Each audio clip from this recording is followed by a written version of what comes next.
Welcome to the Crime Folio. We are glad you could join us. Tonight, we journey into the silent archives of the forgotten, where justice lies dormant, waiting for a key. For decades, some shadows seem too vast to ever be illuminated, their perpetrators destined to remain phantoms in the collective memory of their victims. But time, which buries secrets, also unearths them. Science, in its relentless march forward, has become the ultimate historian, capable of reading stories written in blood and bone long after the ink has faded. We will explore for such stories cases where the cold silence was shattered by a breakthrough, where DNA became the ghost hunter, and where justice, long delayed, was finally served. Case 1. The Golden State Killer, a 40-year shadow in the California sun. The story does not begin with a name, but with a feeling, a creeping dread that settled over the quiet, sun-drenched suburbs of Northern California in the mid-1970s. It was a time of perceived safety, a time when screen doors were left unlocked and children played in the streets until dusk. But a shadow was learning to walk among them, a predator testing the boundaries of fear. It began in Visalia, a small city in the agricultural heartland of the San Joaquin Valley. Between 1974 and 1975, a figure known only as the Visalia Ransacker terrorized the community. He was a phantom, an expert in stealth and violation. His methods were peculiar and deeply unsettling. He wouldn't just steal, he would invade. He would break into homes, not for high-value items, but for sentimental trinkets, single earrings, and photographs. He would move furniture, eat food from the refrigerator, and sometimes he would do nothing at all but observe, leaving behind only the chilling realization that someone had been there. He was a ghost who took pleasure in the psychological torment of his victims.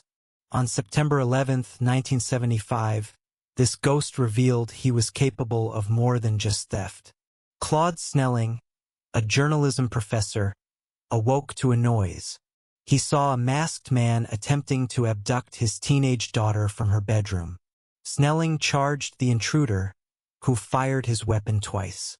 Claude Snelling died on his own patio, protecting his child.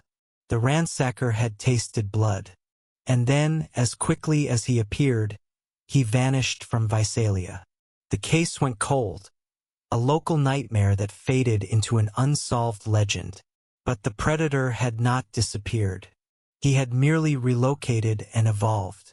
In the summer of 1976, a new wave of terror began to ripple through the eastern suburbs of Sacramento County Rancho Cordova, Carmichael, Citrus Heights. The attacks were more personal, more brutal. The perpetrator was dubbed the East Area Rapist. His signature was terrifyingly consistent. He targeted middle-class, single-story homes, often near open spaces like creeks or parks that allowed for a silent approach and a quick escape. He was a meticulous planner. He would prowl neighborhoods for weeks, studying routines, learning the layout of homes, and sometimes even disabling porch lights or unlocking windows days in advance.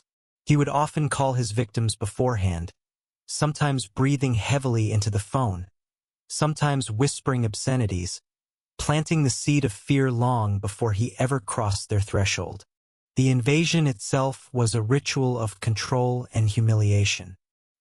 He would awaken his victims, often a couple, with the blinding beam of a flashlight and the cold glint of a gun. His voice was a strained, guttural whisper, sometimes delivered through clenched teeth, a tactic to disguise his true voice and to heighten the terror. He was the monster under the bed, the boogeyman from childhood nightmares made real. He would bind the man, often forcing the female victim to tie him up, piling dishes or other fragile items on his back. He would then issue a chilling threat: "If I hear these plates rattle, I'll kill everyone in the house." This act was not just for security. It was a profound act of emasculation, rendering the man helpless while his partner was assaulted. He would then lead the woman through her own home, a place of safety now transformed into a stage for his sadistic theater. He would spend hours in the house, a terrifyingly long time. He would ransack drawers not just for valuables, but as an act of violation, scattering personal belongings. He would eat their food, drink their beer, and talk to them. This was one of his most disturbing traits. He would sob, claiming he needed money, that he hated what he was doing, only to switch back to a cold, menacing predator in an instant. It was a calculated performance of psychological warfare, designed to confuse, disarm, and break his victims. He would whisper, "I'll kill you if you make a sound," a constant refrain that echoed in their minds for years to come. After the assault, he would often linger, sometimes falling asleep on the floor, only to vanish into the night moments before his victims dared to believe he was gone. The fear was palpable. It changed the very fabric of life in Sacramento. Gun sales soared. Neighborhood watch groups formed. People installed new locks, bought dogs, and slept with weapons by their beds. But the attacks continued, relentless and unpredictable. He seemed to be everywhere and nowhere at once. He was athletic, able to leap tall fences in a single bound, a specter who could disappear into the suburban labyrinth without a trace. The police were overwhelmed, dealing with a type of criminal they had never encountered before.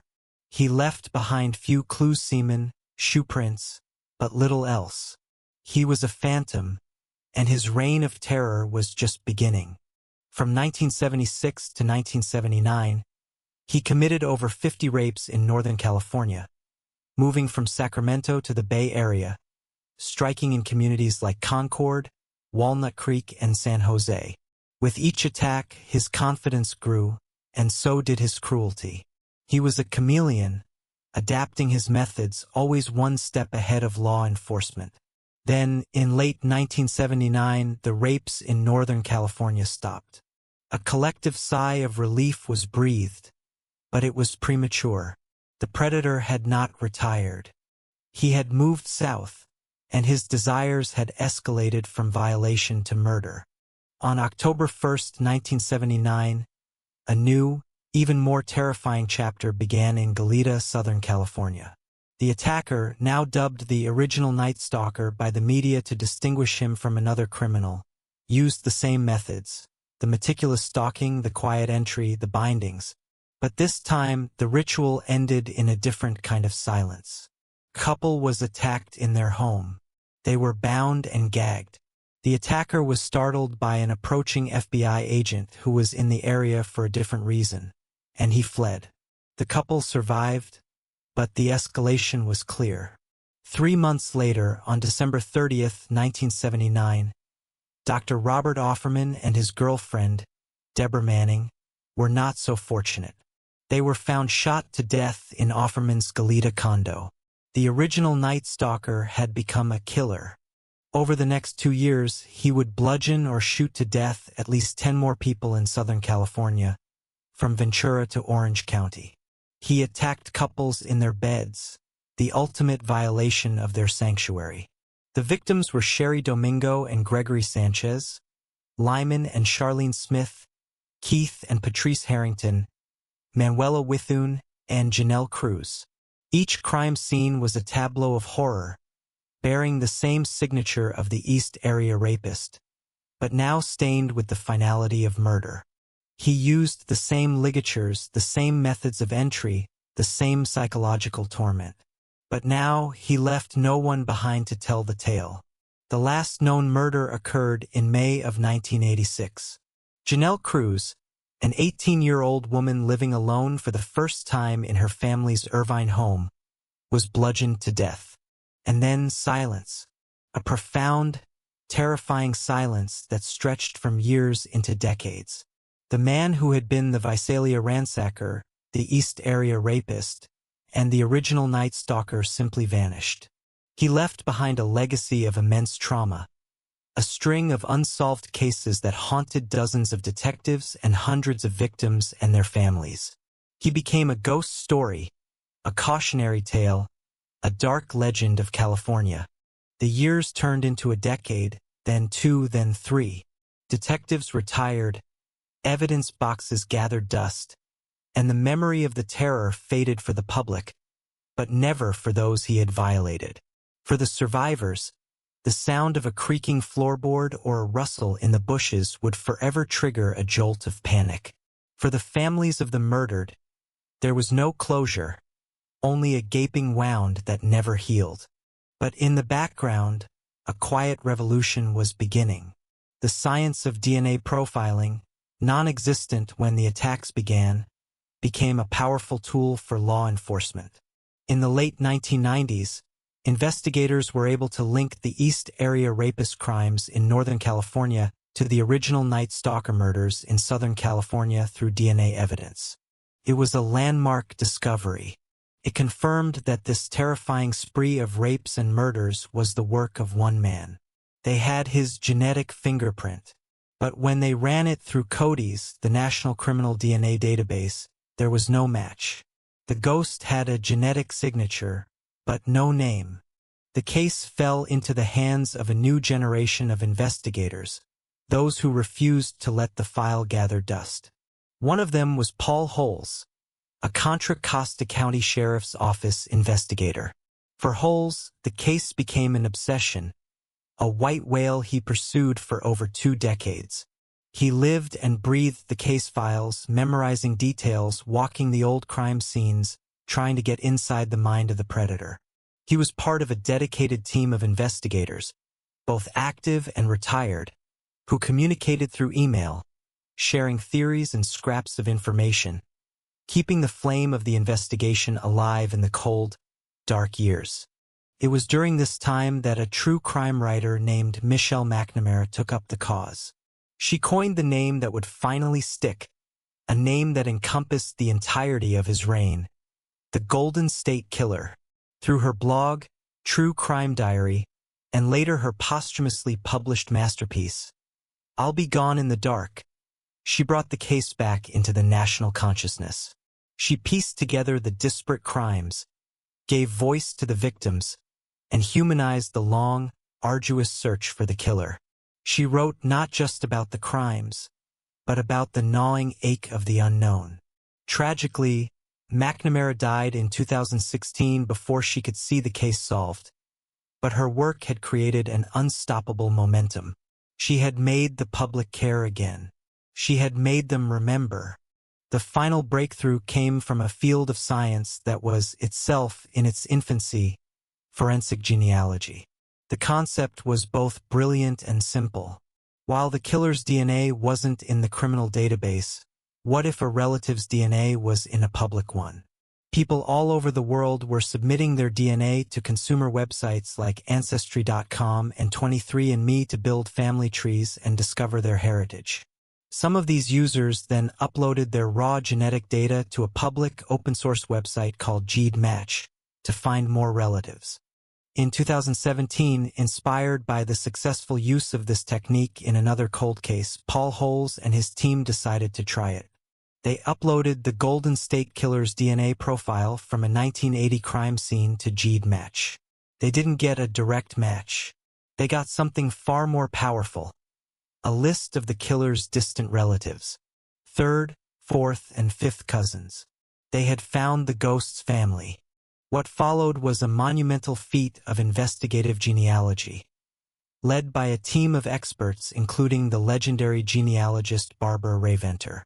They took the list of distant relatives and began building a massive family tree, going back to the 1800s. They were looking for a common ancestor, a point from which they could trace all the descendants forward.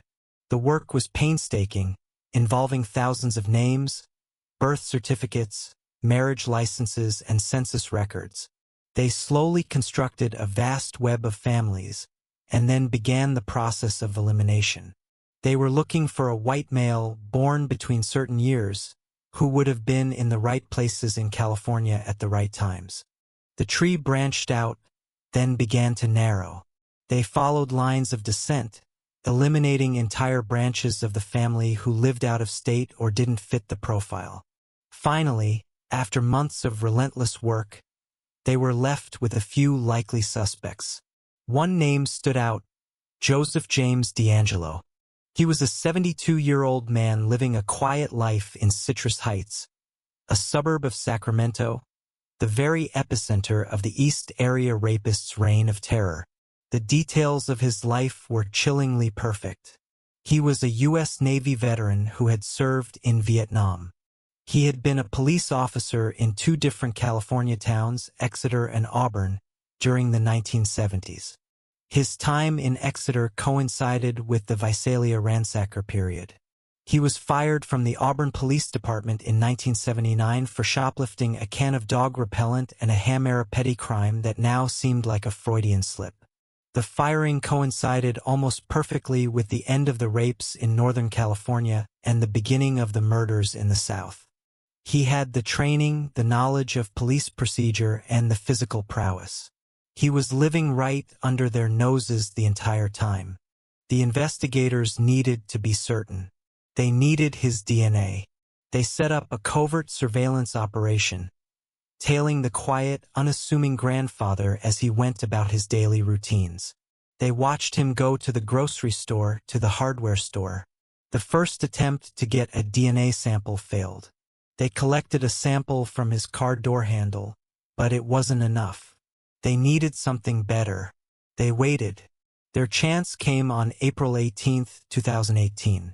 Investigators watched DeAngelo in a Hobby Lobby parking lot. After he went inside, they swabbed the outside of his car door handle.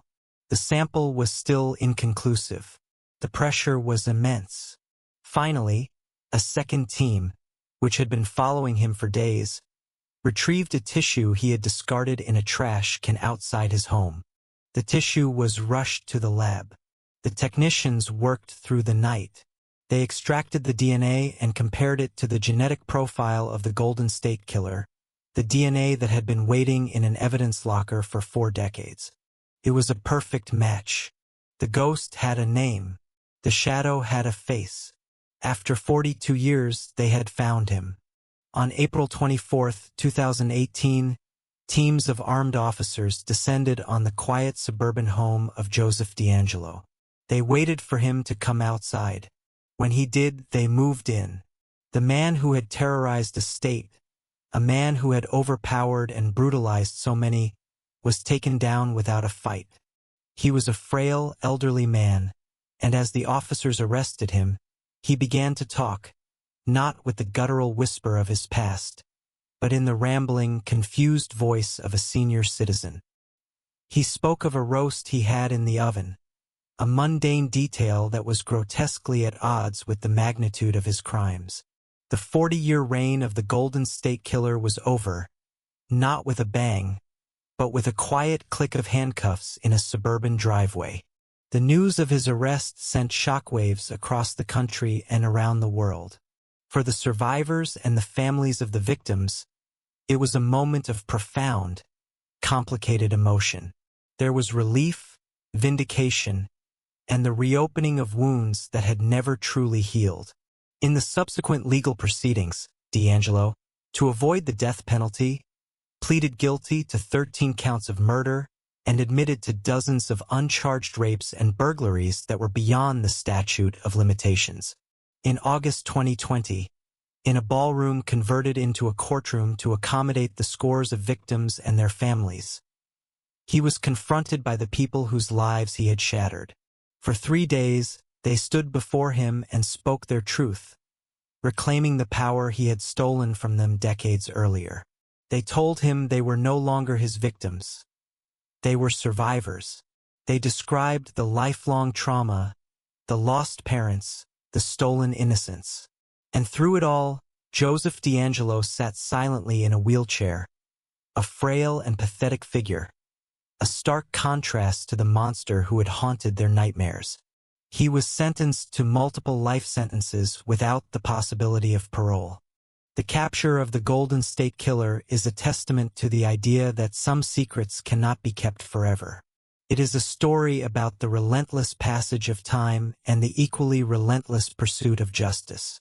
It demonstrates the incredible power of science to reach back into the past and pull a name from the silent, invisible code that makes us who we are. A single strand of DNA, left at a crime scene 40 years earlier, became an inescapable thread that led investigators through generations of a family tree, directly to the door of a monster who had grown old, believing he had gotten away with it. He had hidden in plain sight, a phantom in his own neighborhood, but in the end, his own biology betrayed him, ensuring that the shadow he cast over California would finally be brought into the light. The case stands as a powerful symbol of hope for other cold cases, a stark reminder to those who harbor dark secrets that the past is never truly buried, and its ghosts can, and will, eventually speak. Case 2. The Grim Sleeper, a predator hiding in a city's neglect. If the Golden State Killer was a phantom who haunted the idyllic, sun-kissed suburbs of California, our next case takes us into the heart of a different California, the gritty, sprawling, and often neglected urban landscape of south-central Los Angeles. Here, the terror was not an invasion from an unknown outside world, but a cancer growing from within. This is the story of a killer who thrived not in the silence of the night, but in the cacophony of a city in crisis, a man who hunted the vulnerable because he knew that, for a long time, no one would look for them. Our story begins in the summer of 1985. South Central LA was a world on fire. The crack cocaine epidemic was tightening its grip, turning neighborhoods into war zones. The homicide rate was skyrocketing. Amid this chaos, a new predator began to stalk the streets.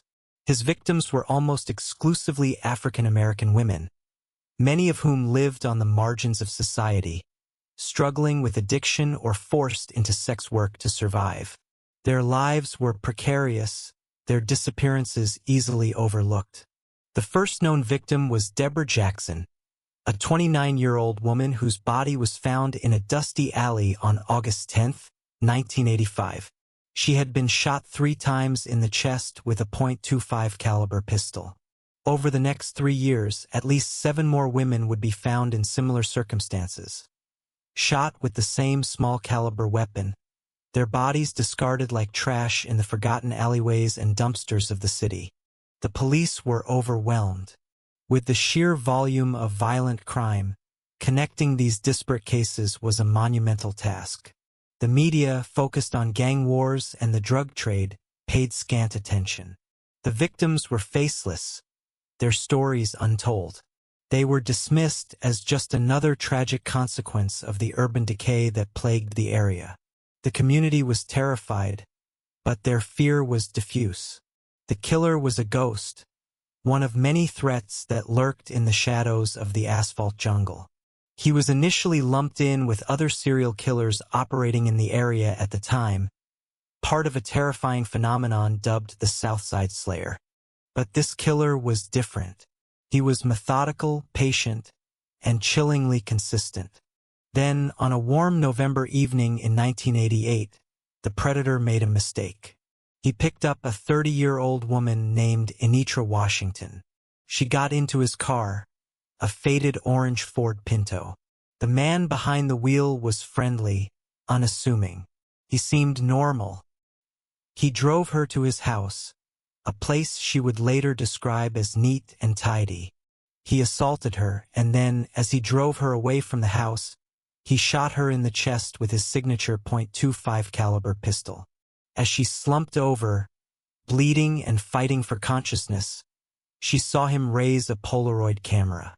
The flashbulb went off, a blinding white light that seared the moment into her memory.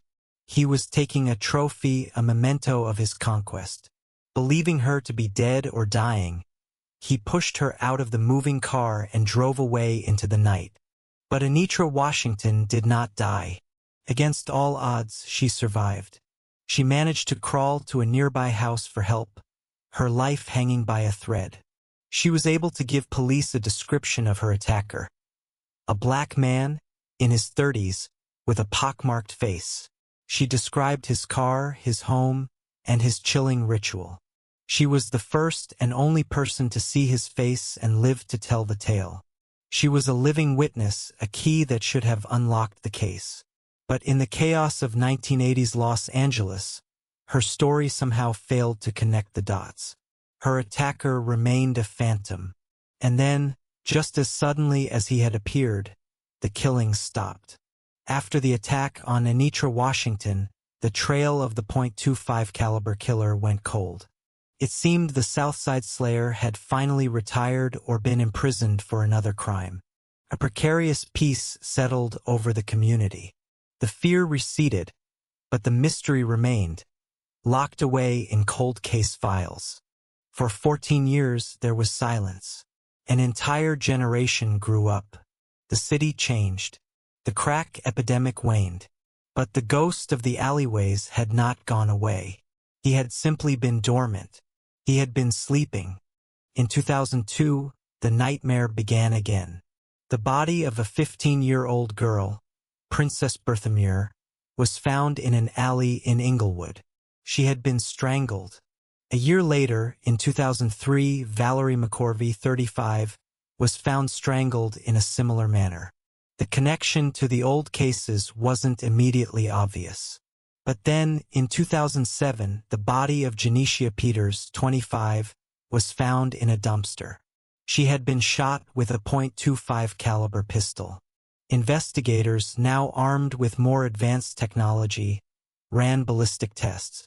The results were electrifying. The bullet that killed Janecia Peters in 2007 was fired from the exact same gun used in the murders of the 1980s. The killer was back. A special task force was formed, and they began to re-examine the old evidence. This time, they had a weapon the 1980s investigators did not: DNA. They were able to extract the killer's DNA from multiple crime scenes, spanning the entire 2-decade period. The genetic profile was identical in all cases. It confirmed what the ballistics had suggested. A single man was responsible for this long and terrifying reign of terror. He had been hiding in plain sight for over 20 years. In 2008, journalist Christine Pelisek, writing for the LA Weekly, gave him the name that would finally capture the public's imagination and express the chilling nature of his long hiatus: the Grim Sleeper. The name stuck. It brought national attention to a case that had been ignored for far too long. The Los Angeles Police Department, facing mounting public pressure, released a 911 call from 1987, in which a man reported seeing a body being dumped from an orange Ford Pinto, a chilling echo of Anitra Washington's story. They also released a sketch based on her description. But despite a $1 million reward, no credible leads emerged. The killer's DNA was run through the National Codes database repeatedly, but there was never a match. He was a ghost in the system, a man with no prior felony convictions that would have required him to submit a DNA sample. The case seemed to have hit another dead end. The families of the victims were left to wonder if justice would ever come. The breakthrough, when it finally arrived, came from the same burgeoning field of science that would later catch the Golden State Killer, but with a crucial difference. This wasn't about public genealogy websites. This was about a controversial new technique called familial DNA searching, which California had recently authorized for use in cold cases. The logic was simple. If the killer himself wasn't in the state's offender database, perhaps a close relative was. A familial search wouldn't look for a perfect 16-marker match, but for a partial match, one that showed a significant number of shared genetic markers, indicating a parent-child or sibling relationship. It was a genetic long shot, a search for a needle in a haystack of millions of DNA profiles. In 2010, investigators ran the Grim Sleeper's DNA through the California database using this new familial search method. And they got a hit, a significant partial match. The profile belonged to a young man named Christopher Franklin, who had been arrested on a felony weapons charge in 2008 and was required to submit his DNA. The DNA showed he was the son of the killer. investigators had found their ghost's family. They immediately focused their attention on Christopher's father, a 57-year-old man named Lonnie David Franklin Jr. The pieces of the puzzle began to fall into place with chilling speed. Lonnie Franklin lived in the same south-central neighborhood where most of the bodies had been found. He worked as a city sanitation worker and a garage mechanic.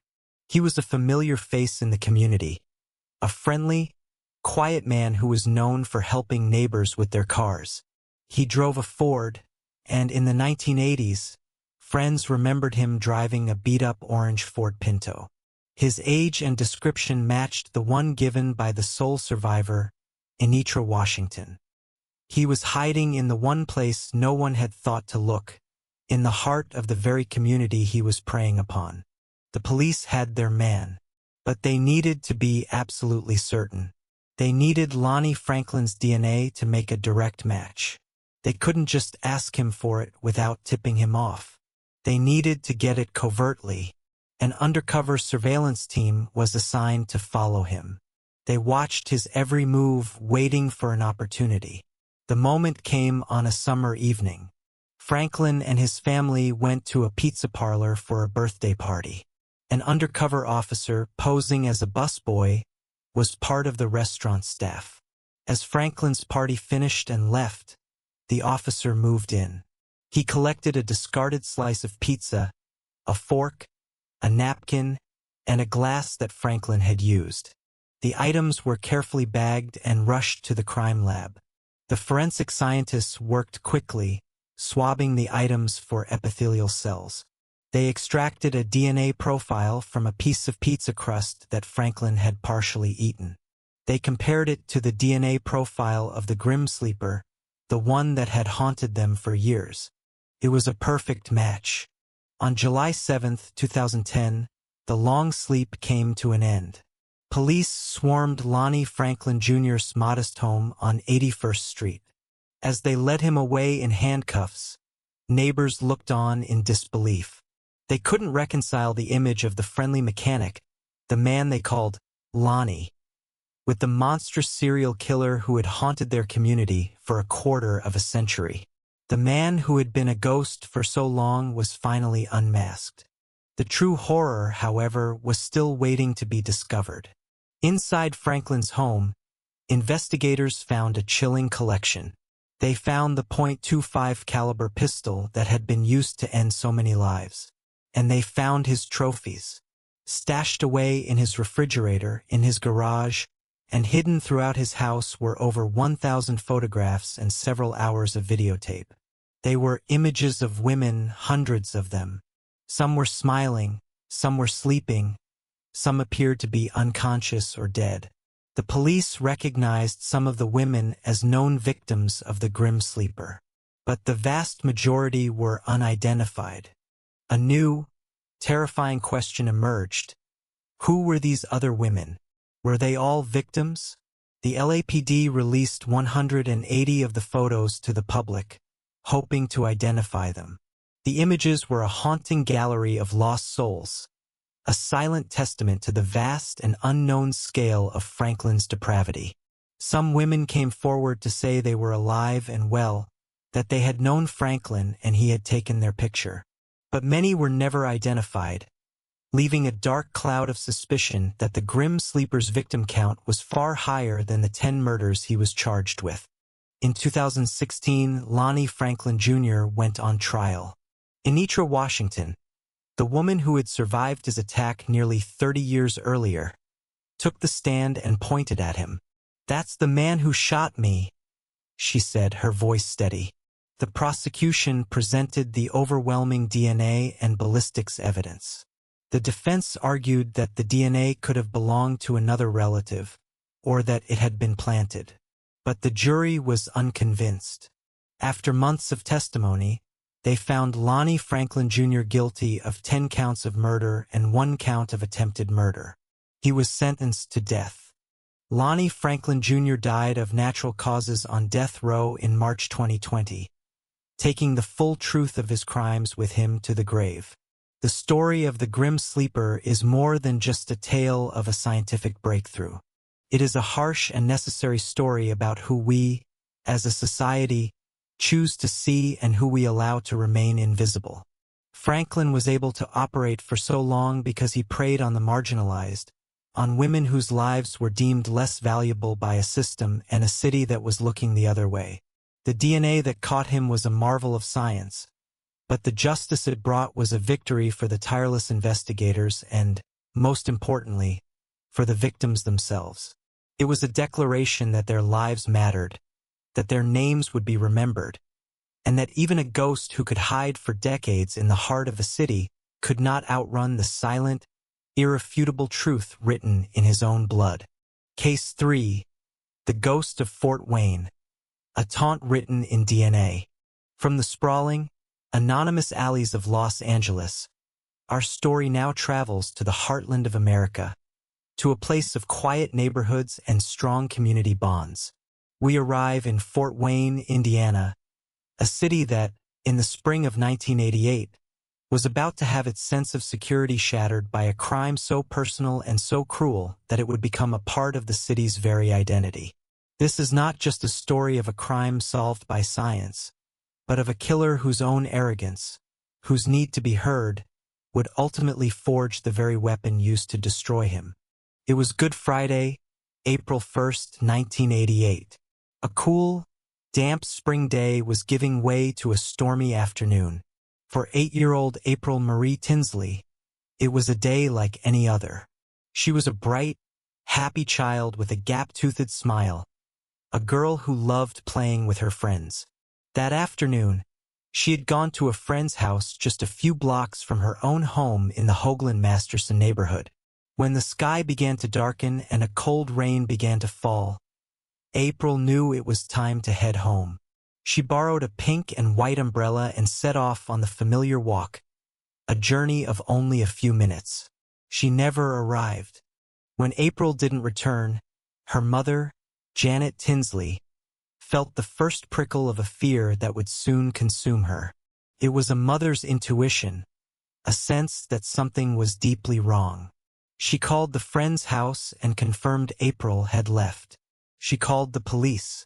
A search began immediately, a frantic effort by family, neighbors, and law enforcement, their flashlights cutting through the rainy darkness, their voices calling April's name into the empty streets. The search turned up only one clue: the pink and white umbrella, lying abandoned on the wet ground, a silent testament to a journey cut short. The weekend was an agonizing blur of hope and dread for the Tinsley family and the entire Fort Wayne community. Flyers with April's smiling face were posted on every telephone pole and storefront window. The search intensified, expanding outward in concentric circles of desperation. The city held its breath, praying for a miracle. But on Monday, April 4th, 3 days after she disappeared, the miracle was replaced by a nightmare. A jogger, running along a rural road in neighboring DeKalb County, spotted something in a water-filled ditch. It was the body of a small child. It was April. An autopsy would later confirm the community's worst fears. The 8-year-old girl had been sexually assaulted and then suffocated.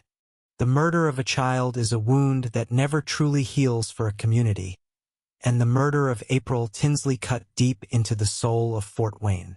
The investigation was massive. Detectives worked around the clock, chasing down thousands of tips. They interviewed hundreds of people, administered dozens of polygraph tests, and followed every lead to its bitter, frustrating end. But the killer was a ghost. He had left behind DNA evidence on April's body, but in 1988, DNA technology was in its infancy. There was no national database to compare it to. The evidence was carefully preserved, a silent witness waiting for the science that could make it speak. The case grew cold. The seasons changed, years passed, and the file on April Tinsley's murder gathered dust. But for her mother, Janet, and for the detectives who had worked the case, the memory never faded. April's face was a constant reminder of a promise unkept, of justice denied. For 2 years, there was only a grieving silence. Then, in 1990, the ghost decided to speak. On a barn near the very road where April's body had been found, a message appeared, scrawled in crude lettering. It read, "I kill 8-year-old April Marie Tinsley, and I will kill again." The message was a jolt to the community, a chilling reminder that the monster was not only free but was watching, gloating. Police carefully documented the message, but it offered few new clues. The ghost had taunted them and slipped back into the shadows. 14 more years passed. An entire generation grew up in Fort Wayne with the cautionary tale of April Tinsley. Her name became synonymous with the loss of innocence. The case was a fixture of local news on every anniversary, a cold case that seemed destined to remain unsolved. Then, in the spring of 2004, the killer emerged from the shadows once more, this time with an act of unparalleled depravity and arrogance. In the quiet, residential neighborhoods of Fort Wayne and the surrounding areas, small plastic bags began to appear, left on bicycles and in mailboxes. Inside these bags were handwritten notes and something else, used condoms. The notes were terrifying. They were rambling, taunting messages from the killer. "You are a sweet little girl," one note read. "I will kill again." He claimed responsibility for other unsolved murders. He was playing a game, a sick, twisted psychological assault on the entire community. It was a monstrous act, but in his hubris, he made a fatal error. The condoms he left as his calling card were not just instruments of terror. They were a treasure trove of biological evidence. He had, quite literally, hand-delivered his DNA to the police. Investigators now had a pristine sample of the killer's genetic profile. They rushed it to the lab and ran it against the DNA found on April's body 16 years earlier. It was a perfect match. There was no doubt that the man leaving these notes was the same man who had murdered April Tinsley. The case, which had been frozen in time, was suddenly white-hot. They ran the new, high-quality DNA profile through the National Codes database, certain that this time they would get a hit. There was no match. The frustration was immense. They had the killer's DNA, his genetic fingerprint, but no name to attach it to. He was a ghost in the system, a man who had managed to live his life for decades without a felony conviction that would have landed his DNA in the database. The taunts stopped. The killer, having sated his need for attention, once again retreated into anonymity, leaving a community on edge and investigators with a genetic profile that led nowhere. The case went cold again, but this time it was different. It wasn't a question of evidence anymore. It was a question of identification. The ghost had a face, they just couldn't see it yet. The years continued to pass. The lead detective on the case, Brian Martin of the Fort Wayne Police Department, refused to let it go. It was his case, his personal mission. He kept April's photo on his desk. He maintained a relationship with her mother, Janet, promising her that he would never give up. In the age of social media, the department even tried a novel, if desperate, tactic. They created a Facebook profile for the killer using what little they knew about his psychology, hoping to draw him out, to get him to engage. He never did. By 2018, 30 years had passed since April's death. The world had changed dramatically, and so had the science of DNA. A new, powerful tool had emerged, one that was beginning to crack impossible cold cases across the country. Forensic genealogy. The same technique that was, at that very moment, closing in on the Golden State Killer in California was about to be deployed in Indiana. Detective Martin, seeing the success in other cases, reached out to a company at the forefront of this revolution, Parabon Nanolabs. Parabon's chief genealogist, the renowned C.C. Moore, took on the case. They took the killer's DNA profile, the one he had so arrogantly provided in 2004, and uploaded it to a public open-source genealogy database, GEDmatch. They weren't looking for the killer himself. They were looking for his family. They were building a family tree for a ghost. The database returned a list of distant relatives, third and fourth cousins who shared small segments of DNA with the unknown killer. The work that followed was a masterclass in genetic and traditional detective work. C.C. Moore and her team began to build. They took the family trees of these distant cousins and traced them backward in time, looking for a common ancestor, a set of great-great-grandparents from whom both the cousins and the killer must have descended. Once they found that ancestral couple, they began the painstaking work of tracing all of their descendants forward, through generations of births, deaths, and marriages. It was a massive, sprawling family tree with thousands of individuals. They began to prune the branches. They were looking for a male who would have been living in or near Fort Wayne in 1988, someone who fit a certain age profile. One by one, entire lines of the family were eliminated. The net grew smaller, tighter. The ghost was slowly being cornered, not in an alleyway, but in the digital archives of census records and public documents. After weeks of relentless work, the search narrowed to one branch of the family tree, a set of 3 brothers. One of them had to be the killer. 2 of the brothers submitted DNA samples, and they were quickly ruled out. That left only one, a 59-year-old man named John D. Miller. He lived a quiet, solitary life in a trailer home in Grable, Indiana, a small town just a few miles from Fort Wayne. Critically, in 1988, he had lived in the very same Hoagland-Masterson neighborhood as April Tinsley, just a few blocks away. He was the right age. He was in the right place. He was the ghost. Detective Martin and his team had their suspect, a name to finally attach to the DNA profile that had haunted them for so long. But they needed irrefutable proof before they could make an arrest. They needed Miller's DNA, obtained without his knowledge, to make a direct comparison. The final phase of the 30-year hunt began. An undercover surveillance team set up, watching the quiet, unassuming man go about his life. They watched him go to work, go to the store.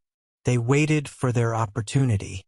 For 3 days they tailed him, waiting for him to discard something, a cigarette, but a coffee cup, anything. Finally, they saw their chance. They watched as Miller threw several bags of trash into a bin at his workplace. After he left, the investigators moved in and retrieved the bags. Inside, amidst the mundane refuse of a man's life, they found what they were looking for. The trash contained 3 used condoms, a chilling echo of the evidence he had left behind in 2004. The items were rushed to the Indiana State Police Crime Lab. The test was simple. Compare the DNA from the condoms in Miller's trash to the DNA from the condoms left in the mailboxes in 2004, and to the DNA recovered from April Tinsley's body in 1988. The lab confirmed it. Perfect match on all counts. On Sunday, July 15, 2018, 30 years and 3 months after he had stolen a little girl's life, John Miller's quiet world came to an end. Detectives approached his trailer home. He was calm, almost passive, as they took him into custody. At the police station, Detective Martin sat down with the man whose shadow had loomed over his career for so long. There was no denial. There was no resistance. The ghost, finally unmasked, began to talk. The confession was a torrent of horrifying detail, delivered in a flat, emotionless tone. Miller recounted the events of April 1, 1988, as if they had happened yesterday. He said he saw April walking home in the rain, and an impulse he couldn't control took over. He lured her into his trailer. He described the assault and the murder in cold, clinical detail. He admitted to dumping her body in the ditch. He admitted to writing the message on the barn. And he admitted to leaving the notes and the condoms in 2004. He had kept newspaper clippings of the crime, a secret archive of his monstrous act. For 30 years, he had lived a double life, A quiet neighbor by day, a child killer by night, the secret locked away behind a blank expression. He had thought he was smarter than everyone, that his game of taunts was a sign of his superiority. He never imagined that the very evidence he used to terrorize a city would become the map that led directly to his door. The news of the arrest was an earthquake in Fort Wayne. A 30-year-old wound could finally begin to heal.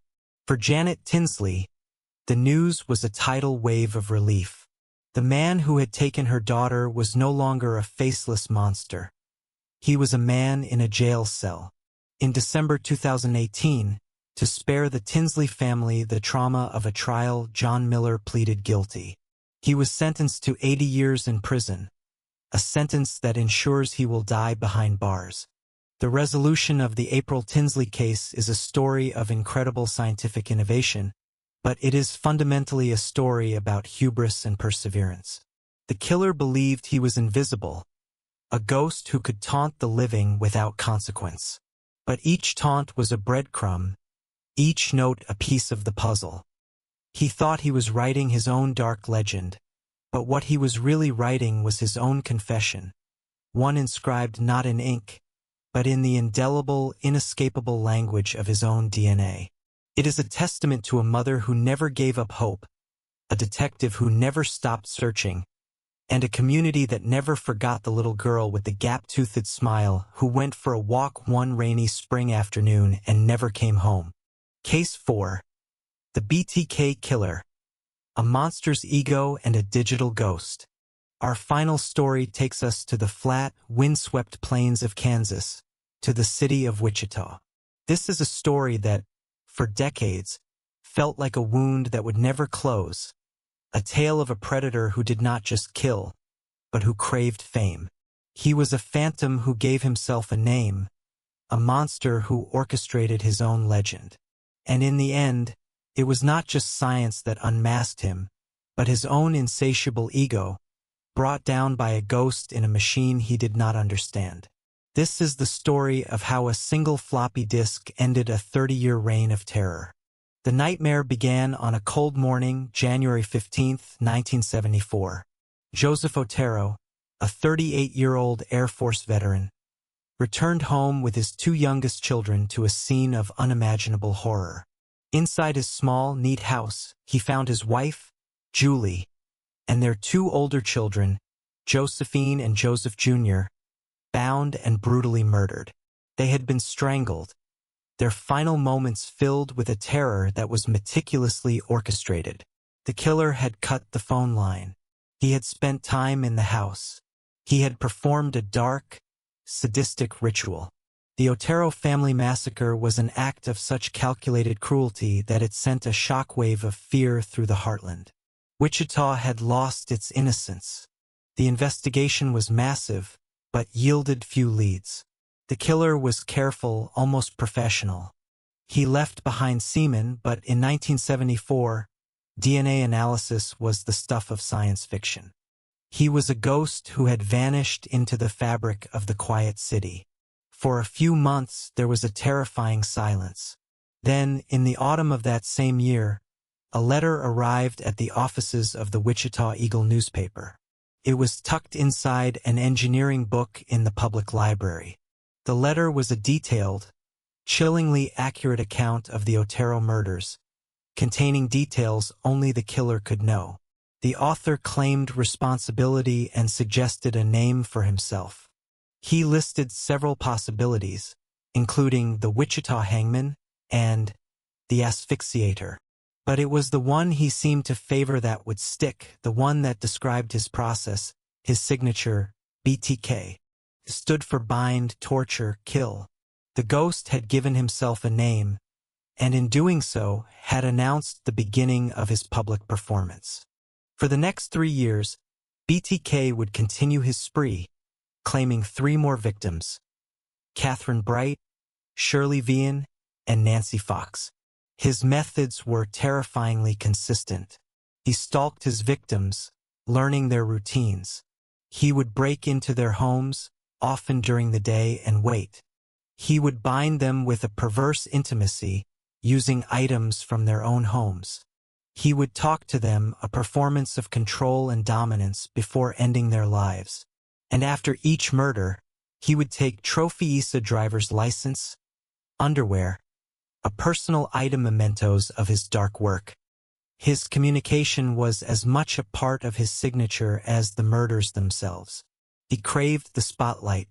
In 1977, after murdering Nancy Fox, he called the police from a payphone to report the crime. He wanted them to find her. Later, he sent a letter to Cake TV, a local television station. In it, he took credit for the murders and included a poem titled, "Oh, Death to Nancy," a twisted ode to his victim. He was not just a killer. He was a storyteller, a media manipulator who was writing his own dark myth in real time. The fear in Wichita was suffocating. Women were afraid to be alone. The name BTK was whispered in hushed, fearful tones. He was the city's very own boogeyman, and he seemed to be unstoppable. Then, after the murder of Nancy Fox, the letters stopped. The killings seemed to stop. Years passed. A decade went by. The case grew cold. The BTK file became the stuff of police legend, a ghost story that haunted a generation of detectives. The city of Wichita slowly, cautiously, began to breathe again. In 1985, a new victim, Maureen Hedge, was found, and in 1986, Vicky Wegerle. Both bore some of BTK's hallmarks, and he would later claim them, but at the time, the connections weren't definitive. Then, in 1991, his last known victim, Dolores Davis, was abducted from her home and murdered. After that profound, complete silence, it seemed that BTK, whoever he was, had finally faded away, either dead, imprisoned, or simply finished with his grim hobby. The boogeyman had seemingly retired. For 13 years, the ghost slept. But in March 2004, the 30th anniversary of the Otero murders, an article in the Wichita Eagle recounted the cold case, suggesting that the killer was likely long dead or in prison. The article did something no police investigation had managed to do in over a decade. It wounded the killer's ego. BTK could not stand being forgotten. He could not tolerate the idea that his legend had faded. The sleeping monster awoke, and he was furious. A week after the article was published, a letter arrived at the Wichita Eagle. It contained a copy of Vicky Wegerle's driver's license, stolen in 1986, and photos of her body from the crime scene.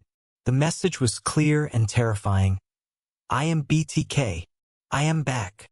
It was the beginning of a year-long cat-and-mouse game, a bizarre and unprecedented dialogue between a serial killer and the city he had terrorized.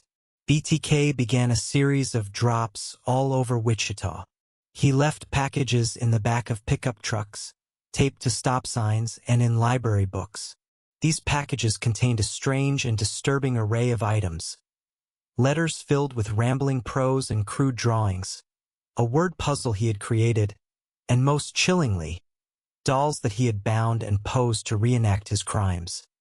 He was reliving his glory days, demanding the attention he felt he deserved.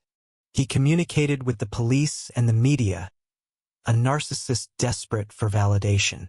He created a character for himself, a man driven by what he called Factor X, an unknown force that compelled him to kill. He sent a chapter list for a book he was supposedly writing about his life, titled The BTK Story. The police, led by Lieutenant Ken Landwehr, played his game brilliantly. They engaged with him through the media, treating him as the criminal mastermind he so desperately wanted to be. It was a calculated strategy to keep him talking, to keep him making mistakes. And then, in early 2005, BTK made his final fatal error. He was looking for a more secure way to communicate. He sent a package containing a postcard. On it, he asked a question that would seal his fate. He asked the police if he could communicate with them via a floppy disk without being traced. "Be honest," he wrote. The police saw their chance. They took out a classified ad in the newspaper, a coded response as BTK had instructed. The ad read, "Rex, it will be okay." It was a lie. A beautiful, calculated, strategic lie. They were telling their ghost that it was safe to step into their digital trap. BTK took the bait. On February 16, 2005, a padded envelope arrived at KSA-STV, a local Fox affiliate. Inside was a purple 1.44 megabyte Memorex floppy disk. The station immediately turned it over to the police. The digital forensics unit went to work. They knew that even deleted files can leave a trace, a digital ghost in the machine's memory. On the disk was a Microsoft Word document. The analysts began to dig into the file's metadata, the invisible information stored within the document itself. And there, in the hidden data, they found it. The document had been last modified by a user named Dennis, and it had been saved on a computer at the Christ Lutheran Church. The ghost now had a first name and a location. Investigators swarmed the church records. They quickly found a Dennis who was deeply involved with the church. Dennis Rader, the president of the church council. The name sent a jolt through the task force. They began to build a file on this man. Dennis Rader was 59 years old. He was a husband, a father of two, a Boy Scout leader. He lived a life of mundane, suburban normalcy. But the details were unervingly perfect. He worked for ADT, a home security company, in the 1970s and 80s, a job that gave him an intimate knowledge of locks and alarm systems. He was now a city compliance officer in the nearby town of Park City, a dog catcher and ordinance enforcer, a job that gave him a veneer of authority and a reason to be in people's yards. He was the right age. He had been in Wichita for all the murders. He was hiding in the most banal public way imaginable, as a pillar of his community. The net was closing, but they needed the final, irrefutable proof.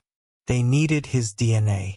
Obtaining a warrant for a DNA sample from a respected church president based on metadata from a floppy disk would be difficult. They needed a more direct link. They turned to his family. Investigators discovered that Rader's daughter had, years earlier, had a pap smear at a Kansas State University medical clinic. That sample was still on file. It was a desperate, ethically fraught long shot, but it was their best chance. They obtained a warrant for the pap smear sample. Forensic scientists compared the DNA from the daughter's sample to the DNA from under the fingernails of Vicky Wegerle, the sample that had been preserved since 1986. Using the daughter's DNA, they could build a partial profile of her biological father. That partial profile was then compared to the killer's DNA. It was a match. The science was undeniable. Dennis Rader, the church council president, the Boy Scout leader, the compliance officer, was BTK. On February 25, 2005, 31 years after the Otero murders, Dennis Rader was driving home from lunch. A swarm of police cars silently surrounded his vehicle at an intersection. Lieutenant Landwehr walked up to his car. "Mr. Rader," he said, "I need to talk to you about the BTK case." Rader's reign was over, not in a blaze of glory, but at a red light on a normal Friday afternoon. He was arrested without incident. In the interrogation room, the mask finally came off. There was no remorse, no emotion, only a cold, detached narcissism. For hours, he calmly and methodically confessed to 10 murders, describing his crimes in meticulous, chilling detail. He was proud of his work, eager to share the story that no one had been able to figure out. He spoke of his victims as if they were projects, his murders as if they were accomplishments. He confirmed the police's long-held suspicion. His own desperate need for recognition, sparked by a newspaper article, had been his undoing. The man who had terrorized a city for 3 decades was, in the end, a boring, pathetic man with a monstrous secret. His own vanity had written the final chapter of the BTK story. He pleaded guilty and was sentenced to 10 consecutive life terms, one for each of the lives he so cruelly extinguished. The stories we have shared tonight off The Golden State Killer, The Grim Sleeper, April Tinsley's Ghost, and BTK triumphs of science and human persistence. They remind us that for every shadow, there is a potential for light. For decades, these perpetrators moved through the world as ghosts, believing their secrets were buried by time. But time, in the end, became their enemy. It allowed science to evolve, to learn to read the silent confessions left behind in blood, in cells in a forgotten floppy disk. These cases stand as a testament to the investigators who never gave up, the families who never lost hope, and the silent victims who, through the language of DNA, were finally given the last word. Until we meet again in the shadows of the past, sleep well, and may your dreams be peaceful. Good night.